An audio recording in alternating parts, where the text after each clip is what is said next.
মুখ্যমন্ত্রী শুভেন্দু অধিকারী নবান্নে সাংবাদিক বৈঠক করলেন, আপনারা দেখলেন, এবং একাধিক গুরুত্বপূর্ণ কথা তিনি বললেন, যার মধ্যে অবশ্যই আরজি কর নিয়ে ক্যাবিনেটের বৈঠকে সোমবার সিদ্ধান্ত হবে। তবে ইতিমধ্যেই তারা কিন্তু বন্দোবস্ত করেছেন, সাসপেন্ড করার সিদ্ধান্ত নেওয়া হয়েছে।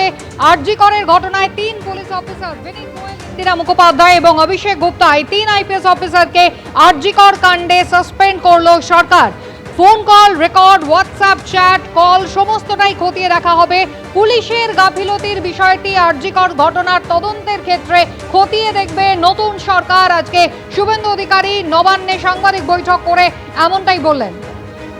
আরজি কর তদন্তের ক্ষেত্রে ক্যাবিনেট বৈঠকে মিটিং হবে। আপনারা জানেন এই কেস নতুন করে ফাইল খোলা হবে। গত সোমবার দিনই কিন্তু যখন প্রথম ক্যাবিনেট বৈঠক সারেন মুখ্যমন্ত্রী শুভেন্দু অধিকারী, সেদিনই তিনি বলেছিলেন সোমবার এই নিয়ে পরবর্তী ক্যাবিনেট মিটিংয়ে জানা যাবে। আর আজ বড় সিদ্ধান্তের কথা জানালেন। আরজি করের ঘটনায় যে 3 পুলিশ অফিসারের নাম জড়িয়েছিল, সেই বিনীত গোয়েল, অভিষেক গুপ্তা এবং ইন্দিরা মুখোপাধ্যায় 3 আইপিএস অফিসারকে সাসপেন্ড করার সিদ্ধান্ত নিল রাজ্য সরকার।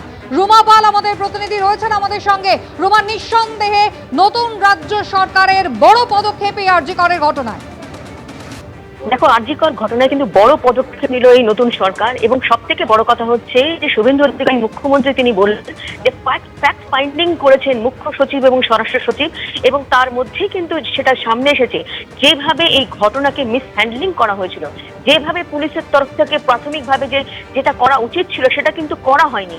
তারপরে দেখা গেছে যেভাবে প্রেস কনফারেন্স করা হয়েছিল, খুব স্বাভাবিক, সেখানে কিন্তু ইন্দিরা মুখোপাধ্যায়ের নাম এসেছে। সেখানে কিন্তু প্রেস কনফারেন্সের মাধ্যমে তার যে অভিব্যক্তি, যেভাবে বলা হয়েছিল, যে ভাষায় বলা হয়েছিল, যদিও তিনি কিন্তু স্পোক্স পারসন ছিলেন না, সেক্ষেত্রে কিভাবে তাকে বলা হয়েছিল এবং যেভাবে অভিব্যক্তির মাধ্যমে সেই প্রকাশ করা হয়েছিল, তার সেই কারণে কিন্তু 3 জন আইপিএস কে সাসপেন্ড করার সিদ্ধান্ত নিয়েছে এই সরকার। এবং সেক্ষেত্রে আরো একবার বলে দিই, বিনীত গোয়েল, ইন্দিরা মুখোপাধ্যায় এবং অভিষেক গুপ্তা।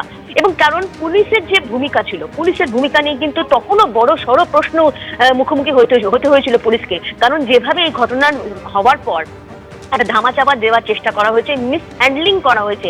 শুধু তাই নয়, যে আরজি করের ঘটনায় তার মার কাছে গিয়ে, যে ভিকটিম, তার মার কাছে গিয়ে কিন্তু তাকে ঘুষ দেওয়ার কথা বলা হয়েছিল। সেই সময় কিন্তু সেই খবর সামনে এসেছিল যে পুলিশের তরফ থেকে তাকে ঘুষ দেওয়া হচ্ছে।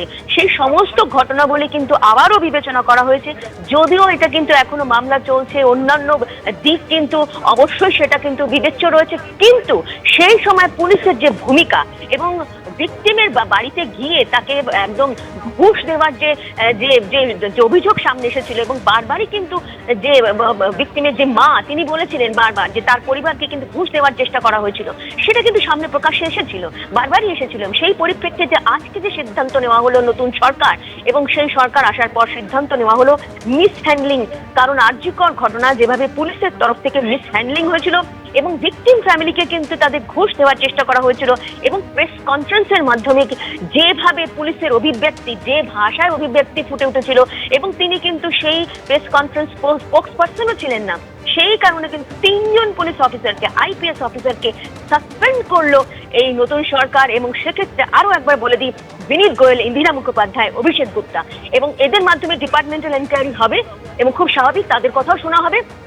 কিন্তু আরজি কর ঘটনায় বলা যেতে পারে যে যেভাবে আরজি কর ঘটনায় কিন্তু ঘটনার পর একে একে কিন্তু পরতে এগিয়েছে এই ঘটনা, এবং তারপর এই আরজি কর ঘটনায় কিন্তু আবারও দেখা যাচ্ছে যে এই সরকার পুলিশের যে তাদের যে ভূমিকা ছিল, তাদের ভূমিকা নিয়ে বারবার প্রশ্ন উঠেছিল যে পুলিশ যদি একবার এই বিষয়টা কিন্তু জনসমক্ষে এবং মিডিয়ার সামনে যদি খুব স্বাভাবিকভাবে এবং কি ঘটেছিল যদি বলতে পারতো, শুধুমাত্র ধামাচাপা দেওয়ার ব্যাপারে কিন্তু সেই বিষয়টা সামনে এসেছিল।